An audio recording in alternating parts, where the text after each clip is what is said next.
विकास, जरा पल्लू उठा के कंधे पे रख देना। वो मेरे हाथ पे क्रैम्प आया है, उठाया नहीं जा रहा है।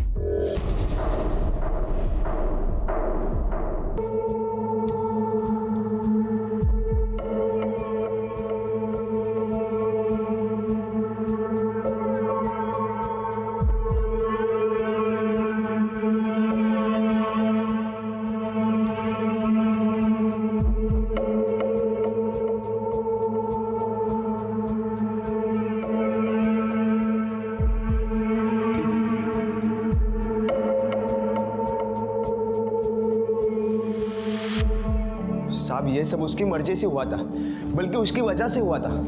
वो मुझ पे ही दबाव डालने लगी, मुझको कहती थी कि मैं मंगेश को तलाक दूंगी और तुझसे ही शादी करूंगी। एक दिन मैं ऑफिस से घर पे आया तो मेरे पास आके बोली कि मुझे पैसों की ज़रूरत है ताकि वो तलाक की अर्जी बना सके। फिर क्या हुआ? मैंने उसको कहा कि मेरे पास पैसे नहीं है, तो वो मुझ पे ही भड़की। उसने पैसे के लिए अपने बच्चे को किडनैप किया साहब। क्या? हाँ साहब, उसने अपने बच्चे के बदले 5 लाख रुपए मांगे और मंगेश भाई को भी रोका पुलिस के पास जाने से। बेचारे मंगेश भाई ने अपने बच्चे को छुड़वाने के लिए उस किडनैपर को 5 लाख रुपए दिए। वो किडनैपर तू था? नहीं साहब, मुझे तो तब पता चला जब भाभी ने मुझे मिलने बुलाया था। मुझे यहाँ क्यों बुलाया?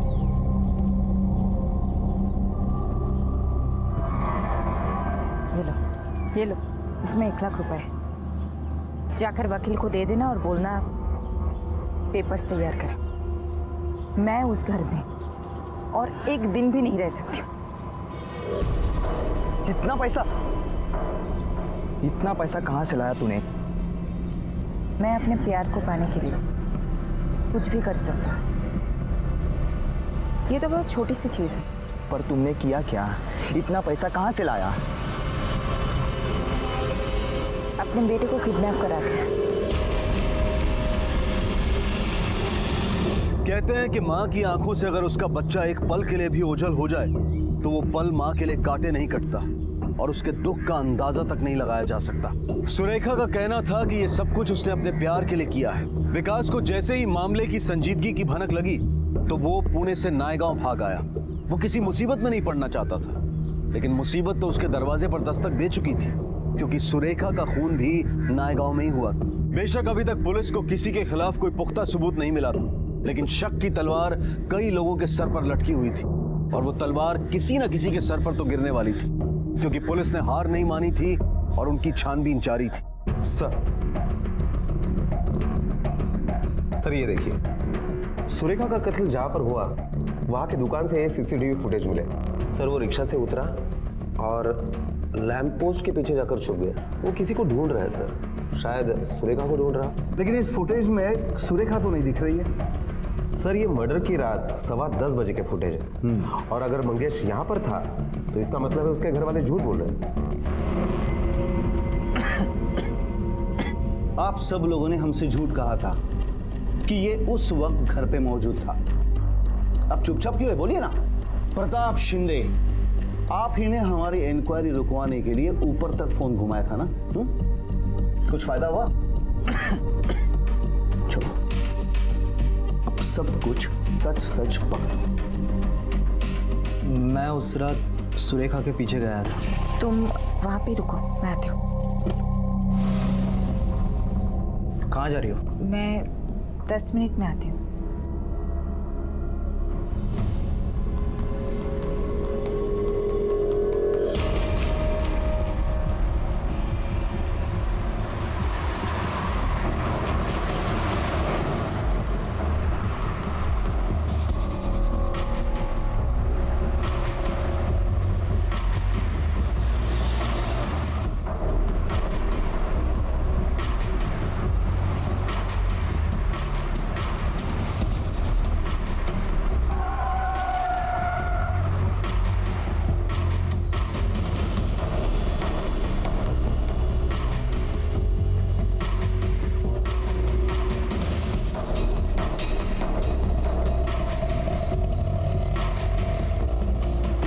मैंने उसे नहीं मारा, कभी ऐसा सोचा भी नहीं था। मैं बस ये जानना चाहता था कि वो कौन है जिसके लिए सुरेखा अपना बसा बसा घर तोड़ना चाहती थी। मैं उसे रंगे हाथ पकड़ना चाहता था।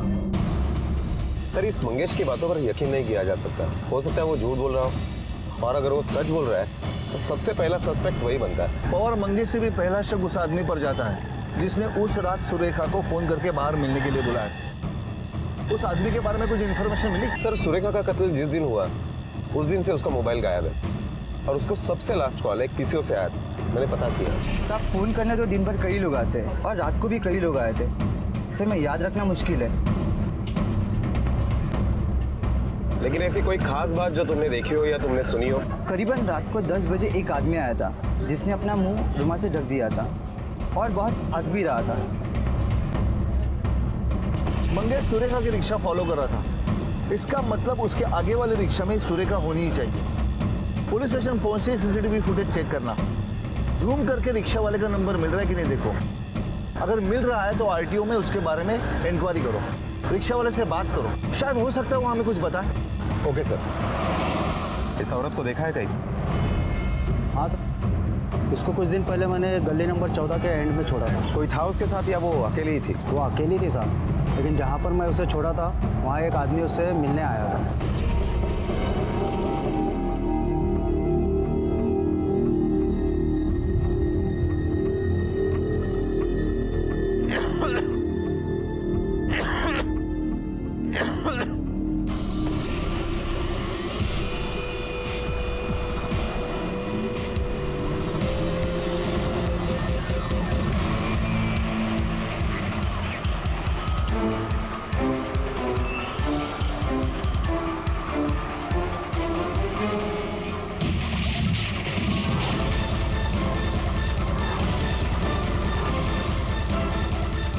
सुरवे सर।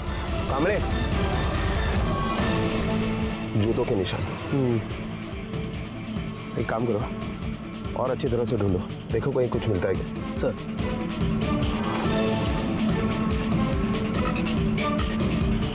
सर,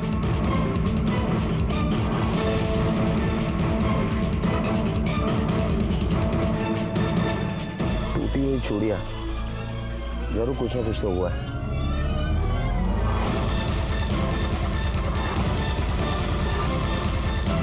सर, ये पूना के कैब कंपनी का बिल है, वहाँ गिरा था। उन्हें कैब कंपनी, कोथरूड, और तारीख भी वही है जिस दिन सुरेखा का कत्ल हुआ। ड्राइवर संदीप सोनावणे। ये बिल तुम्हारे टैक्सी कंपनी का है? जी साहब, ये बिल हमारा ही है। अच्छा, इस डेट को तुम्हारी टैक्सी संदीप सोनावणे के पास थी? जी साहब। उसका एड्रेस है ना?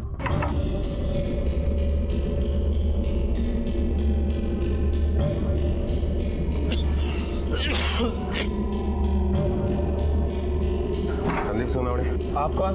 पुलिस।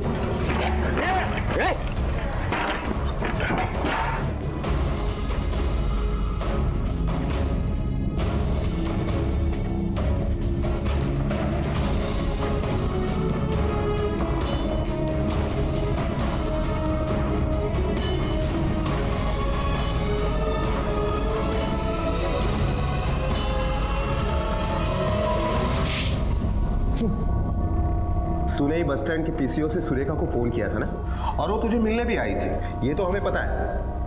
अब आगे का सब कुछ सच सच बता दिया। झूठ बोलेगा ना, हड्डियां तोड़ दूंगा।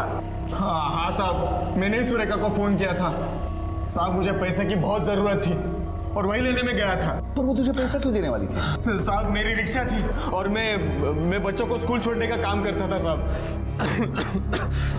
एक दिन किराए के पैसे लेने में देसाई के घर गया था।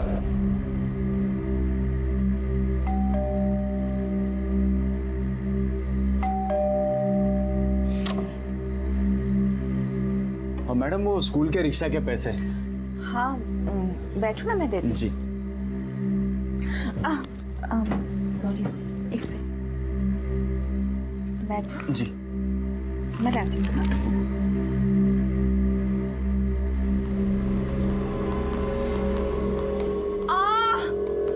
मैडम जी, आप ठीक तो है? मर गई, जल्दी आओ। मैडम, क्या हुआ मैडम? देखो ना, कांटा चुभ गया। कहाँ दिखाइए।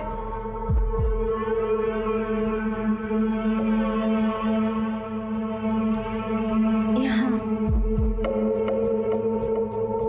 निकालो ना इसे। साहब उस औरत ने मुझे कब लपेटे में लिया मुझे ही नहीं पता चला साहब। उसके बाद फिर उसका पति जब ऑफिस जाता था तब हम रोज मिलने लगे। संदीप,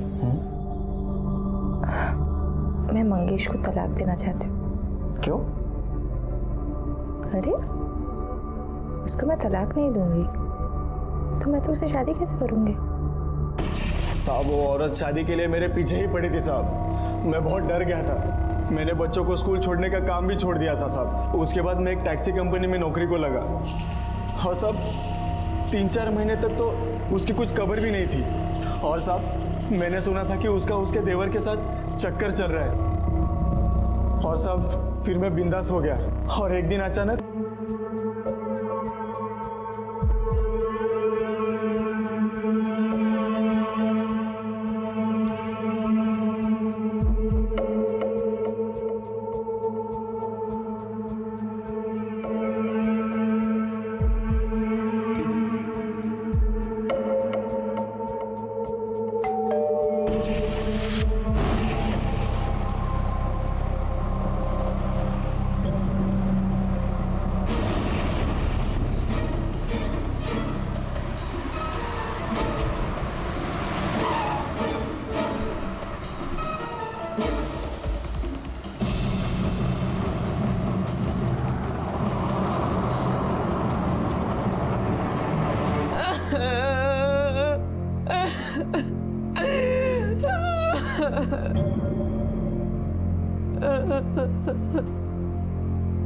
हेलो।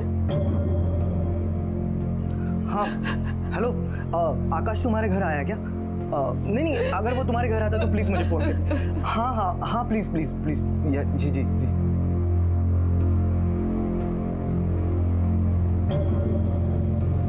सुरेखा शांत हो जाओ, तुम्हारी वजह से मुझे कुछ सुनाई नहीं दे रहा है। मेरा बेटा घर नहीं लौटा है। तुम्हें तो जैसे कोई चिंता ही नहीं है ना। वो सिर्फ तुम्हारा बेटा नहीं है, मेरा भी बेटा है। मुझे भी उसकी चिंता हो रही है। हर जगह ढूंढ के आया हूँ मैं उससे, सारे दोस्तों से पूछ रहा हूँ मैं उसके। वो स्कूल से ऐसे कहाँ जाएगा? देखो, मुझे कुछ भी नहीं पता। मुझे मेरा बेटा ला कर दो। हेलो। ध्यान से सुन, तेरा बेटा आकाश मेरे पास है। सुना है बहुत पैसे दबाया है तू। चल उसमें से 5 लाख ढीले कर। कौन? तुमने क्यों? मैं कौन है जान के तेरा भला नहीं होने वाला। जितना बोला है ना उतना कर। 5 लाख का इंतजाम करके रख। और हाँ, पुलिस के पास गया ना तो तेरे को तेरे बेटे का अंतिम संस्कार करना पड़ेगा, समझा? हेलो, देखो मेरी आकाश से बात करवाओ। हेलो सुनो। Hello hello. क्या हुआ? कौन था? कहाँ है आकाश? कुछ बताते क्यों नहीं हो? बताओ ना, कहाँ है वो? भाऊ सांग ना काय झालं? कुठे आहे तो?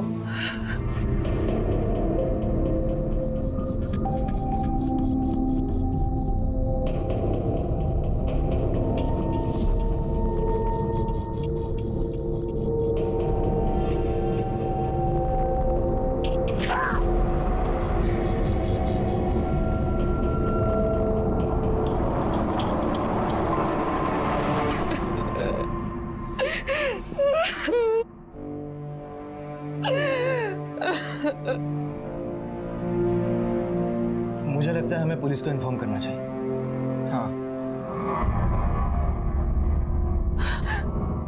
क्या चाहते हो तुम? हाँ, वो आकाश को मार दे। उसने बोला था ना कि हम पुलिस के पास ना जाए। वो जितने भी पैसे मांग रहे हैं ना, उसको दे दो। प्लीज मेरे बेटे को लेके, प्लीज आकाश को लेके आओ।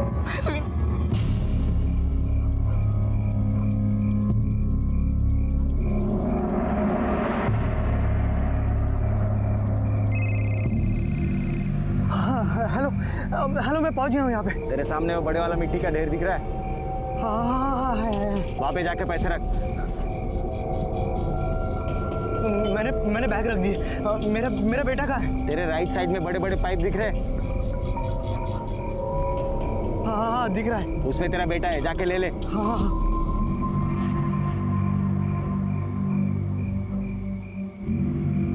आकाश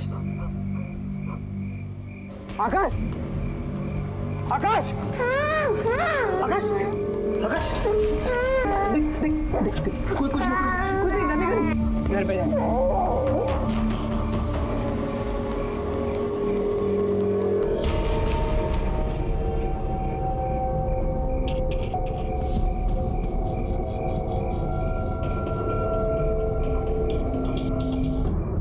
आकाश देसाई, 10 साल के आकाश को स्कूल से घर लौटते हुए अगवा किया गया। क्यों किया गया था उसे किडनैप? पैसों के लिए, या फिर किसी निजी दुश्मनी का बदला लेने के लिए, या फिर इसके पीछे कुछ ऐसे लोग थे जो बच्चों को अगवा कर उन्हें बेचते? जब भी ऐसी घटना घटती है तो पहले पुलिस को इत्तला करना जरूरी होता, लेकिन यहां पर ऐसा नहीं हुआ। क्यों? देखो, शादी की खुशी में दिन ब दिन निखरता ही जा रहा है। आई देख ना, काकी मुझे छेड़ने का मौका ही नहीं छोड़ रही है। अरे छेड़ कहाँ रही हूँ, मैं तो ये कह रही हूँ शादी की खुशी में फूल गया है, अब वही आके तुम्हारी सारी हवा निकालेंगे। काकी आप भी ना, चलो। अरे मंगेश, अरे आ गए बेटा तुम। हाँ हाँ, कैसे हो? सुखीरा। अरे विकास, अभिनंदन। Thank you. अभी तू भी फंस गया। अभी तुझे पता चलेगा आटे दाल का भाव।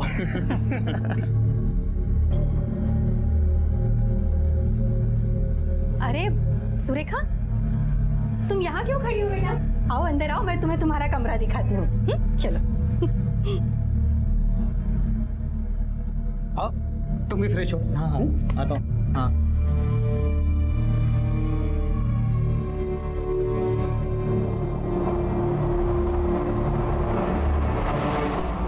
भाभी तुम मुझे समझने की कोशिश तो करो। ये शादी मैं नहीं होने दूंगी। तुम्हारा और मेरा वो वाला वीडियो अभी तक मेरे पास है, देखना है? ये देखो, देखो। तुम मुझे ब्लैकमेल कर रही हो? तो तुम क्या कर रहे हो मेरे साथ?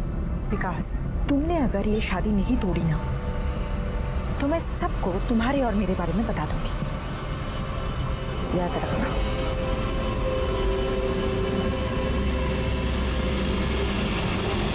या तुम्हें पर मेहंदी काढ़ा? नहीं नहीं, तुम लोग निकालो, बहुत काम पड़ा है अभी, मैं बाद में निकालती हूँ। बाबा बाबा मुझे आइसक्रीम चाहिए। नहीं, आइसक्रीम खाने से सर्दी होती, नहीं मिलेगा आइसक्रीम। बाबा चाहिए। मैं देखता हूँ। नमस्कार काका। अरे आइए आइए आइए। मंगेश, इनकी पहचान करा देता हूँ। यह है प्रताप शिंदे। नमस्ते। नमस्ते। और ये उनकी बहन शिल्पा, हमारी होने वाली बहू। और ये उनकी मिसेस सुरेखा।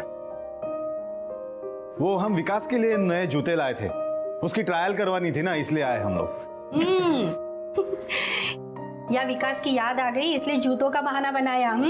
अरे क्या? चलो, मैं तुझे उसके रूम में लेके चलती हूँ। चलो। बैठिए बैठिए बैठिए। आओ। जो।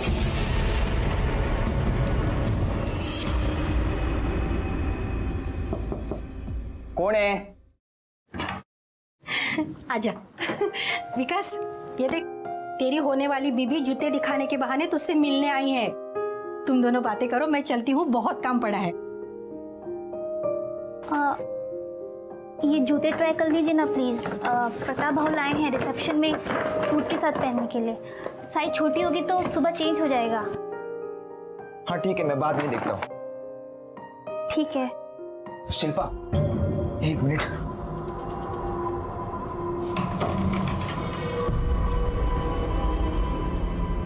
शिल्पा, मुझे तुमसे कुछ जरूरी बात कहनी है।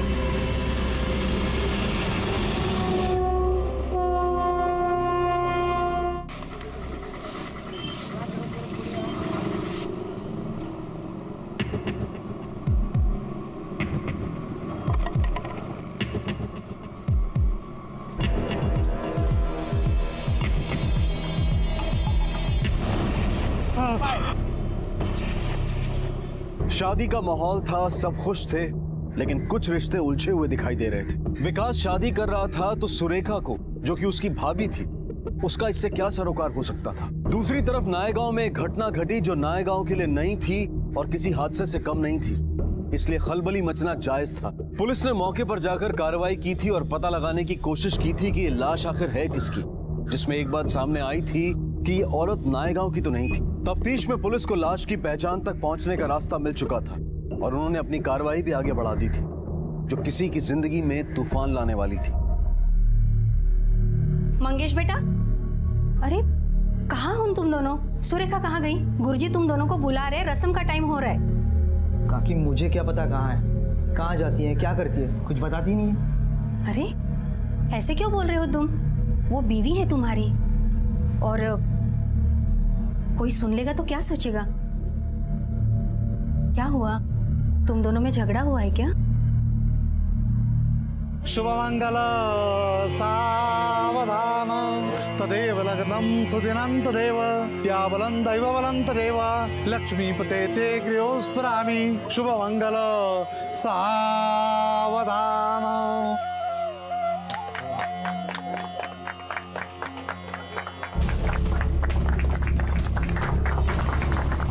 आप में से मंगेश देसाई कौन है?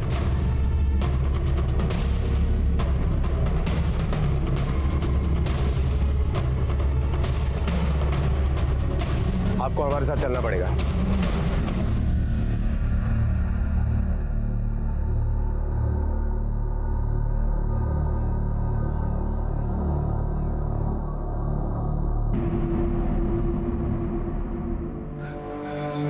सुरेखा,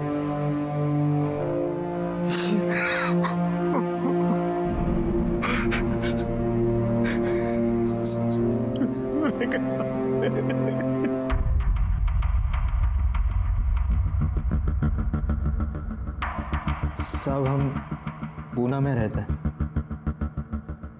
यहाँ मेरे चचेरे भाई विकास के शादी में आए थे। तुमने उसे आखिरी बार कब देखा था? अगर इतनी देर रात से वो घर से बाहर निकली थी तो कुछ तो बता कर गई होगी। नहीं साहब, उसे एक फोन आया था और वो चली।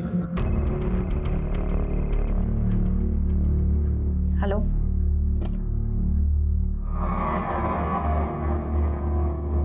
क्या हुआ, कहाँ जा रही हो?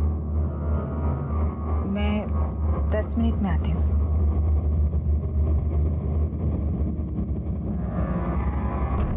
फिर सुबह तक तुमने ये जानना जरूरी नहीं समझा कि तुम्हारी बीवी घर पे आई है या नहीं?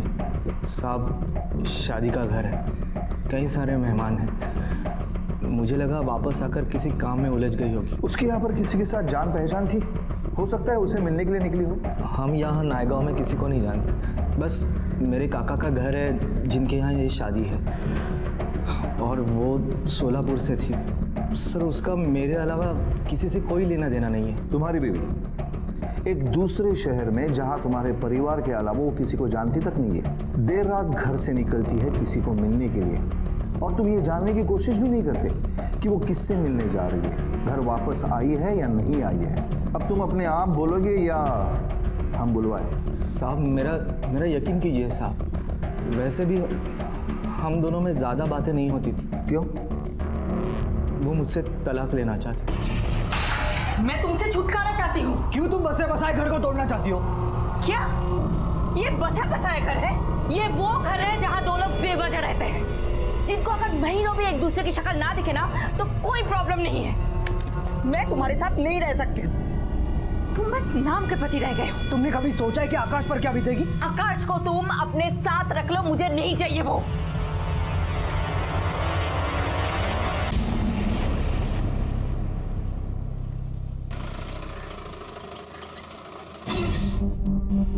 सर, बोलो कौन? कुछ लीड मिला? पोस्टमार्टम रिपोर्ट के मुताबिक सुरेखा का कत्ल गला दबाकर ही किया गया है, वो भी रात को 10 बजे से 12 बजे के बीच में। अगर मंगेश को सस्पेक्ट माने तो उसके घर वालों का कहना कि उस वक्त मंगेश घर पर ही मौजूद था। सर ये भी तो हो सकता है कि वो लोग झूठ बोल रहे हो उसे बचाने के लिए। मुझे भी वैसे लग रहा है। पवार एक काम करो, तुम और सुरवे दोनों पुणे जाओ, मुझे लगता है इस केस का सिरा वही मिलेगा। Okay sir.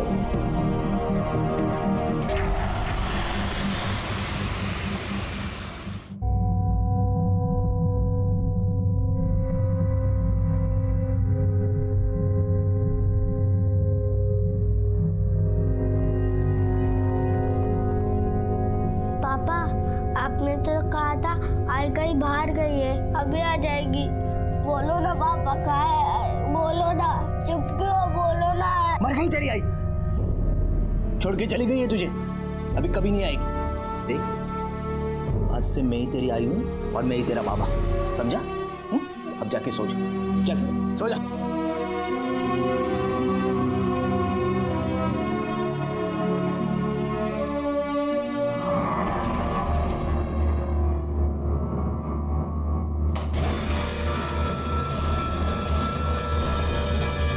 आकाश ने अपनी मां को खो दिया था, लेकिन वो अब भी सुरेखा का इंतजार कर रहा था। वो नहीं जानता था कि उसकी मां के साथ क्या घटा था। सुरेखा के केस में पुलिस पूरी मेहनत के साथ छानबीन कर रही थी, लेकिन ये केस जितना आसान लग रहा था उतना था नहीं। विकास के घर वाले पुलिस को सहयोग नहीं दे रहे थे और प्रताप राव अपनी पॉलिटिकल ताकत का पूरा फायदा उठा रहा था। जब नायगांव में पुलिस को कोई सुराग नहीं मिलता दिखाई दिया तो उन्होंने अपना रुख पुणे की तरफ कर लिया। वहां उन्होंने हर वाजिब पूछताछ की और पुलिस को जो उम्मीद पुणे से थी वो कुछ हद तक सही साबित हुई और उम्मीद की एक किरण दिखाई दी।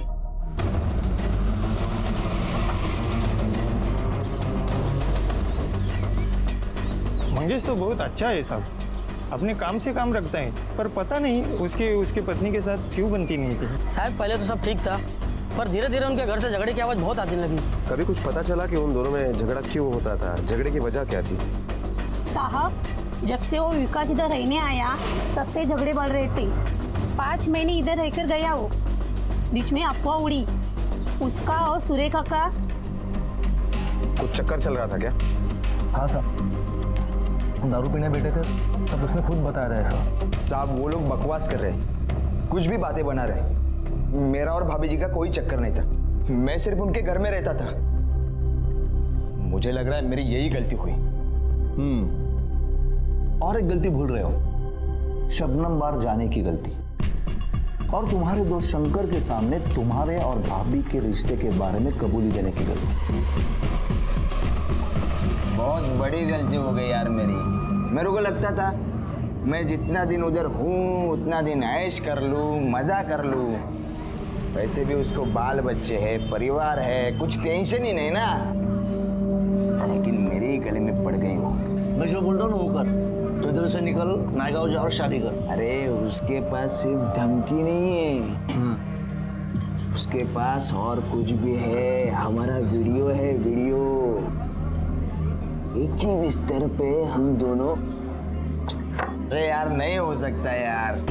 तेरे दोस्त शंकर ने आधी कहानी सुनाई है, अब आधी कहानी तू सुनाएगा।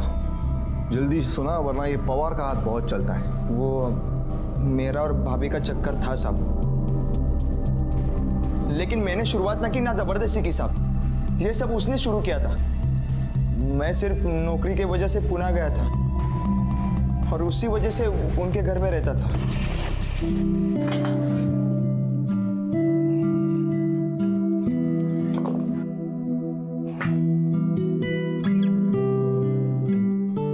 चलो विकास, निकलता हूँ मैं। हाँ बाय बाय। बाय, शाम को मिलते हैं। यस।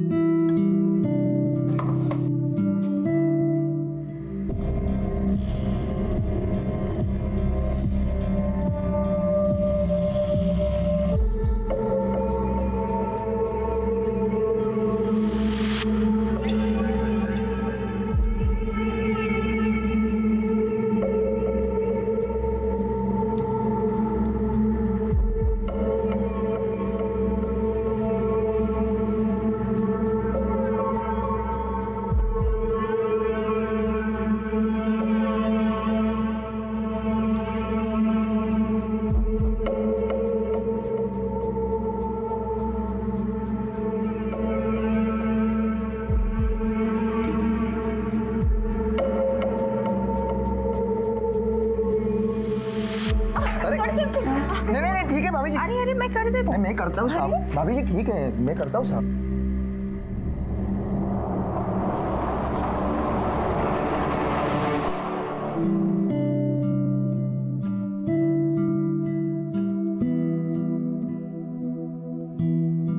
भाभी जी लेटर आया है। हुई माँ मर गई। भाभी जी काय झालं? हाँ देखो ना, कांटा चुभ गया। कहाँ भाभी जी?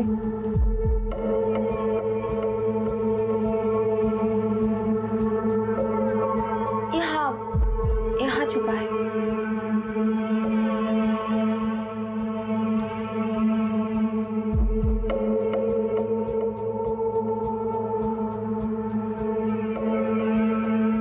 कांटा कहीं और भी छुपा है, और मुझे नहीं, तुम्हें भी छुपा है ना?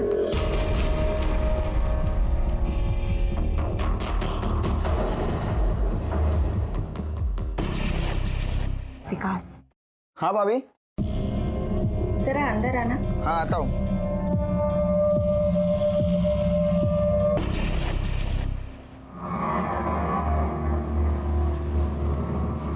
देखो प्लीज मुझे बख्श दो।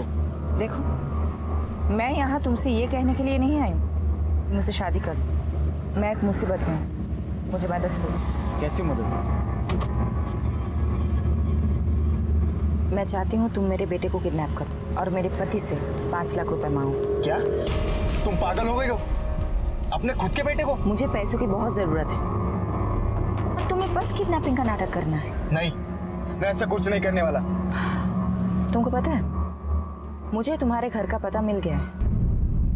लगता है तुम्हारी बीवी को हमारी अधूरी कहानी सुनानी ही पड़ेगी। और साहब, उसके धमकी से डर के मैंने उसके बेटे को किडनैप किया। उसके हस्बैंड को कॉल करके मैंने उससे 5 लाख रुपए मांगे। 5 लाख का इंतजाम करके रख, मैं दोबारा फोन करूंगा। जब वो पैसे रख के चला गया तभी मैंने वो पैसे उठाए साहब, और फिर वो पैसे लेकर मैं दूसरे दिन सुरेखा को मिलने गया। ये रहे तुम्हारे पैसे, पर अब तू मेरी बीवी से कुछ नहीं कहोगी। ठीक है, नहीं कहूंगी। अरे लेकिन मेरा हिस्सा वो तो तुमने दिया ही नहीं। तुम्हारा कैसा हिस्सा? ये जो सब मैंने तुम्हारे लिए किया वो? तुमने मेरे लिए कुछ भी नहीं किया है। जो भी किया है अपने लिए किया है। ठीक है, चलो कोई बात नहीं। अगर मूड हुआ तो कुछ दे दूंगी। चलती हूँ। साहब, वो कहते हैं ना, यहाँ किए गुनाहों की सजा यहीं पे भुगतनी पड़ती है। 1 महीने पहले डॉक्टर ने कहा मुझे टीबी हुआ है। वो सुन के मेरी बीवी मुझे छोड़ के मायके चली गई साहब। साहब, बार बार बीमार रहता हूँ ये जानकर मेरे मालिक ने भी मुझे टैक्सी देना कम कर दिया, पर दवाई के लिए मुझे पैसों की बहुत ज़रूरत थी। मैंने सुरेखा को फ़ोन किया। ये क्या, सिर्फ इतने? क्या 10,000 है? बाकी खर्च हो गए। 5 लाख में से मेरा सिर्फ 10,000 हिस्सा? अभी इतना ही है। चलो जाने दो मुझे। रुको, मुझे अपनी पर्स दिखाओ। क्या? मुझे अपना पर्स देखने क्या कर रहे हो? छोड़ो मेरा पर्स। और पैसे चाहिए। छोड़ो। छोड़ो। क्या कर रहे हो संदीप? छोड़ो। साहब, मैं वहां से भागा तब वो जिंदा थी साहब। मुझे तो पता भी नहीं था कि उसके बाद क्या हुआ वहां पे। फिर तो हमें देख के भागा क्यों? साहब, मुझे लगा कि आपको आकाश के किडनैपिंग वाली बात का पता चल गया और आप मुझे पकड़ने आ गए हैं। संदीप की कहानी के अनुसार सुरेखा बहुत ही शातिर औरत थी और वो अपने फायदे के लिए किसी भी हद तक जा सकती थी, या यूं कहें कि उसकी कोई हद ही नहीं थी। पर फिर भी उसका कत्ल तो हुआ था और कोई कातिल भी था। और फिर संदीप का बयान सच साबित हुआ, क्योंकि कोई और भी उस जगह आया था जिसके जूतों के निशान वहां पर पाए गए। सर, इस सुरेखा के आसपास के जितने भी मर्द हैं, उन सभी मर्दों के जूते के साइज हमने निकलवाए। ये विकास के जूते का साइज 9 नंबर है सर। और ताज्जुब की बात यह है कि विकास का साला प्रताप शिंदे, उसका भी जूते का साइज 9 नंबर ही है सर। ये प्रताप शिंदे वही है ना जो हमारी इंक्वायरी रुकवाने के लिए ऊपर से प्रेशर ला रहा था? हाँ सर, और पिछले कुछ दिनों से ये प्रताप गले के इन्फेक्शन की ट्रीटमेंट ले रहा है। तो फिर इस प्रताप शिंदे को मिलना ही पड़ेगा। मेरी बात सुनो साहब, मेरे पैर का नंबर 9 है, लेकिन मैंने कुछ नहीं किया साहब। उस रात हम लोग विकास के घर गए थे, लेकिन उसके लिए शादी का नया जूता लिया था ना साहब, वो देने के लिए गए थे। और सब, हाँ सब, जब वहाँ से हम बाहर निकले ना तो मेरी बहन ने मुझे कहा कि भाऊ, एक गड़बड़ हो गई है। काय झालं? वो अरे बोलना। वो विकास शादी नहीं करना चाहता। क्या? उसका दिमाग खराब है क्या? क्या हुआ क्या है? इससे पहले उसका चक्कर था। हाँ, लेकिन इससे पहले था ना, अभी कुछ नहीं है ना, तो फिर? नहीं, लेकिन वो उसे धमकी दे रही है। कौन वो?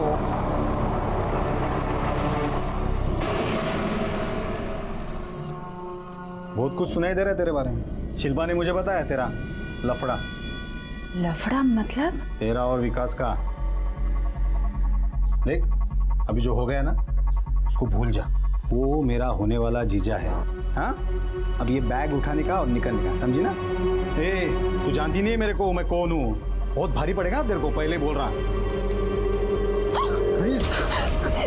ये क्या कर रहे हैं आप? कुछ तो शर्म कीजिए। आप मेरे देवरानी के भाई हो तो मेरे भी भाई हुए ना। प्लीज मुझे छोड़ दीजिए, नहीं तो देखिए मैं पुलिस को बुलाऊंगी और लोगों को भी बुलाऊंगी। तब पुलिस को तू बताना कि तू कौन है।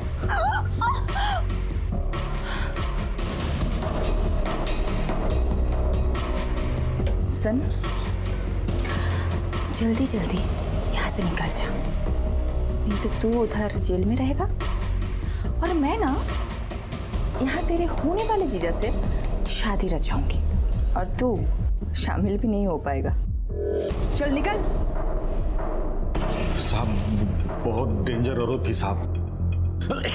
मैं तो साहब बस अपने बहन के लिए उसको समझाने गया था वहां पे। और दूसरी बात साहब, मैं कभी जूते पहनता ही नहीं हूँ, मैं तो चप्पल ही पहनता हूँ। सच कहता हूँ साहब, मैंने कुछ सर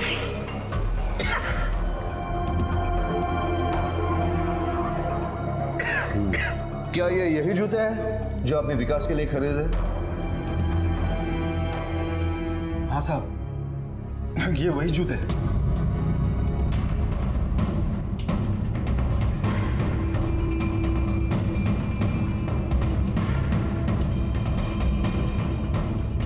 ये जूते जो तूने शादी में पहने थे कहाँ है? ये तो मैंने फेंक दिए। क्यों? जूते फेंकना क्या गुनाह है क्या?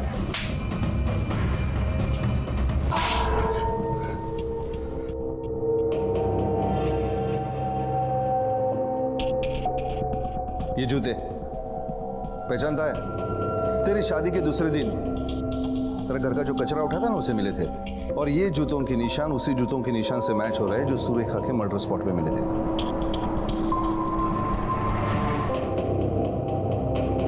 अब सच सच बता दे वरना बहुत मार खाएगा। भाभी मुझे बोलती थी कि शादी तोड़ नहीं तो मैं अपना वीडियो सबको दिखाऊंगी। मैं बहुत डर गया था, बहुत परेशान था मैं। तभी मैंने उसको कहीं जाते देखा।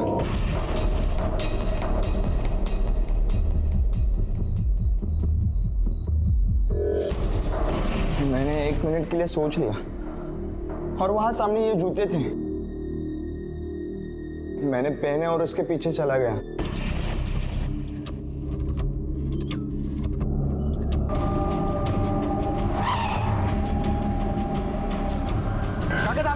मैंने देखा मंगेश भाऊ की भी रिक्शा रुकी थी, तो मैंने रिक्शा वालों को कहा कि आगे जाके रोक लो। रुको बस चलो। मैं पैसे देकर उतरा तब तक भाभी गायब थी।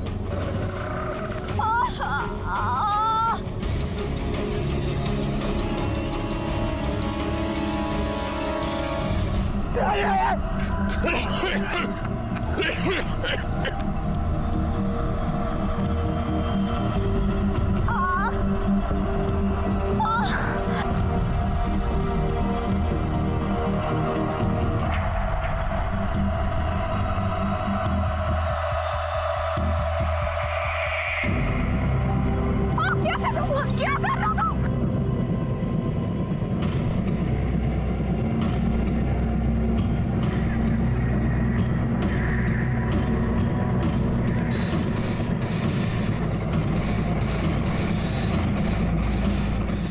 फिर मैंने उसकी बॉडी कचरे के डिब्बे में फेंक दी और उसका मोबाइल नाले में फेंक दिया।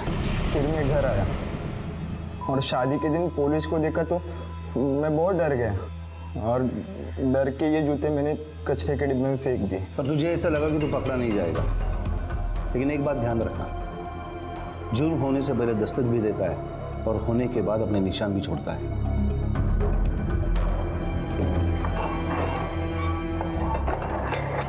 स्त्री और पुरुष के बीच की शारीरिक जरूरत एक सच्चाई है, लेकिन अगर ये जरूरत कमजोरी बन जाए तो इसके परिणाम घातक हो सकते हैं। सुरेखा इसी का उदाहरण थी। उसने अपनी काम इच्छा के सामने अपने घुटने टेक दिए, जिसकी वजह से उसकी जान भी गई। विकास और संदीप भी मौके का फायदा उठाने के लालच में सलाखों के पीछे पहुंच गए। विकास को उम्र कैद की सजा हुई और संदीप को आकाश के किडनैपिंग के केस में 2 साल की सजा हुई। सुरेखा जिस मानसिक अवस्था में थी, बहुत मुमकिन है कि उसे किसी साइकियाट्रिस्ट की जरूरत थी, लेकिन वहां तक किसी ने सोचा ही नहीं और अंजाम सबके सामने है। उन दोनों को अपने किए की सजा मिली, लेकिन अगर बेवजह किसी को नुकसान सहना पड़ा तो वो था मंगेश और बेटा आकाश, जिसे शायद मंगेश ये कभी नहीं बता पाएगा कि उसकी माँ के साथ क्या हुआ था और क्यों हुआ था। अब मैं अनूप सोनी आपसे विदा लेता हूँ। फिर मुलाकात होगी अगले एपिसोड में और खुलासा करेंगे एक और जुर्म का।